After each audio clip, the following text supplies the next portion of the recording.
And we're looking live right now at the United Nations. We're about to anyway. And it'll be there. Oh, wait, we're not going to look at it, but I'm going to tell you this. The UN General Assembly. Today, they are discussing the atrocities unfolding in the Middle East that we've been discussing. This as Muslims in places like Iraq and Syria retaliate against U.S. troops in the region. Now, the U.S. has retaliated against Iran for a series of drone and missile attacks on American bases in both Iraq and Syria. And the military says it will take further action if attacks on U.S. personnel continue. Okay, now for the latest, we're going to go live to the Pentagon right now, where our national correspondent, Logan Raddick, he is standing by. Logan, what do you have for us? Well, Bob and Katrina, the message that Defense Secretary Lloyd Austin is sending is that the U.S. does not seek a conflict with Iran, but the American troops are not going to sit idly by as they're being attacked by Iran's proxies on bases in both Iraq and Syria. Now, the U.S. last night carried out precision strikes utilizing two F-16 fighter jets, and they targeted warehouses in which the IRGC, which is the Iranian Revolutionary Guard Corps, stores munitions and other weapons connected to, again, the IRGC, which has a number of proxies in the Middle East, including Hamas. A senior defense official tells Newsmax that Iran-backed militants and IRGC personnel were on the base that was struck, but that the U.S. does not yet have an assessment of casualties or damage. And sources also tell us that the base in which the IRGC stores munitions that were used in the strikes against American troops in recent weeks was damaged, but again, we don't know exactly to what degree. Defense Secretary Lloyd Austin says, quote, these narrowly tailored strikes in self-defense were intended solely to protect and defend U.S. personnel in Iraq and Syria. The Pentagon says Iran-backed troops have launched at least 20 attacks on U.S. bases and personnel in Iraq and Syria since October 17th. Pentagon Press Secretary Pat Ryder says 21 U.S. troops were injured in just two of those attacks, but all have since returned to duty. And Ryder says the U.S. is increasing its presence in the region. Approximately 900 troops have subsequently deployed or are in the process of deploying to the U.S. Central Command area of responsibility. These include forces that have been on prepare to deploy orders. While I won't talk specific deployment locations for these forces, I can confirm that they are not going to Israel, and that again, they are intended to support regional deterrence efforts and further bolster U.S. force protection capabilities. And late last night, after those airstrikes, Secretary of Defense Lloyd Austin put out a statement. He sent a warning to Tehran, writing in part, quote, if attacks by Iran's proxies against U.S. forces continue, we will not hesitate to take further necessary measures to protect our people. Now, today, Pentagon sources are telling me that there are more attacks taking place against U.S. forces in Iraq, including at a base in Erbil. But there was also another attack that just took place. A suicide drone was down just a few kilometers away from another U.S. base in Iraq. So even with the U.S. retaliating against these Iranian proxies, they're still trying to target American troops. Back to you. All right, Logan Raddick, thank you for that report. And joining us now to discuss this and more is former New York City Mayor Rudy Giuliani. Mayor Giuliani, welcome to American Agenda. Always wonderful to have you. I want to get your reaction first to what we're discussing, the breaking news that it looks like the official war, the IDF's attack on Gaza has begun in what are being described as unprecedented airstrikes in the region. Your reaction? Well, I'm glad that it finally began. I mean, Biden has held it up for 2 weeks, 2.5 weeks, which has given Hamas a tremendous amount of time to take the money we sent to them and use it for fuel, use it for weapons.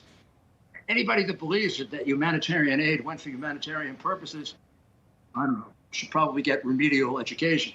In any event, Lloyd Austin can't figure out why Iran attacked again today, because he invited him to with the ridiculous counterattacks that we did. So they attacked us anywhere from 24 to 28 times. They injured about 26 of our people. They killed an American contractor, and they always hit places with troops. We did 2 attacks in response to empty armament depots. Empty, no people there. This is like what Clinton did with bin Laden that encouraged September 11th. They hit the coal, he hit an empty field. They killed American soldiers, he hit another empty field. So basically what you said to the Ayatollah, and boy, I think a lot more experience with Iran than he does. What you just said to the Ayatollah was, come on, hit me again. My words are hollow. I'm afraid to hit you. When you hit empty fields and you hit at night armament depots with no people around, your enemy gets the idea you're basically afraid. Mayor, These basically, people are bullies, and they take advantage, and they're going to press until we hit them back the way Trump used to hit them back. Well, Big, strong, tough, and they didn't answer. that was my next point here, Mayor, and I think we'll address the elephant in the room.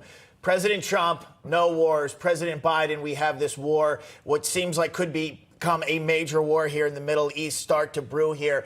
You're saying that basically the Biden administration, one, enabled this to happen, and two, the way they're retaliating after attacks against the U.S. here just is basically child's play. Pathetic. It's pathetic. I mean, this would be the attack of a nation of about 5,000 people. I mean, it's ridiculous. The attacks that they did up until now invite further attack when you're dealing with a massive bully and dictator. If you don't know that, you shouldn't be a general and have responsibility for the lives of other people. Not only this war wouldn't have taken place, there's no doubt Ukraine would not have taken place. Every single person in Ukraine that died as a result of the Americans making the mistake of electing Joe Biden and his administration being the most appeasement-oriented administration, I think, in history. I think he makes Chamberlain look somewhat tough. Chamberlain didn't give them money. Chamberlain did not give the Nazis money. He has given them the money to carry out this attack. And if he didn't give it to them, his predecessor did with all the cash he sent there, of which we located about 1.7 billion. So when you give cash to terrorists, what do you think they're going to do with it? Buy medicine for the sick? Yeah, probably not. Exactly I think what they were to doing. boost up their offensive. Yes. Of course, and all that money to Gaza, which is supposed to be humanitarian. Please don't insult the poor people in Gaza. They don't get anything from Hamas. Mayor, Would Hitler have taken things we sent him and given them to the poor people of Germany? So how are these people? Are they stupid, incompetent, or are they compromised and have an ideology that wants to see America really align with Iran? I suspect that's true of Obama, who may be calling the shots. Mayor, we're almost out of time, but I do want to ask you, in terms of the safety of the United States, are we less safe than we were before 9/11 at this point? By an incalculable amount. You can't calculate how much more dangerous it is now, because we have no idea in the last 3 years how many Islamic extremist terrorists were sent into the United States, because we didn't count them. We didn't see them. Of the numbers that we intercepted, they're record highs, which only indicates that the gotaways and the people we didn't observe are at even higher highs. You understand what I'm saying? In other words, we have apprehended a record number of suspected and terrorists. We've also identified gotaways, but we don't exactly know who they are. But beyond that, there are the people we never get to see. They're calculated at anywhere from 100 to 200% of the first number. So we're looking at thousands and thousands of Islamic terrorists who are running around this country, and we do not know who they are. We can't follow them. And So without question here, we know that our enemies know you can come right through the southern border Yeah, hey, right we now. know how you get in. They can't Right even down track here. these people, Mayor. We've done so many reports about it, it makes you sick. But we're out of time here, Mayor Rudy Giuliani, as always. Thank you for coming on. Your coverage is courageous. Thank you. Thanks, Mayor.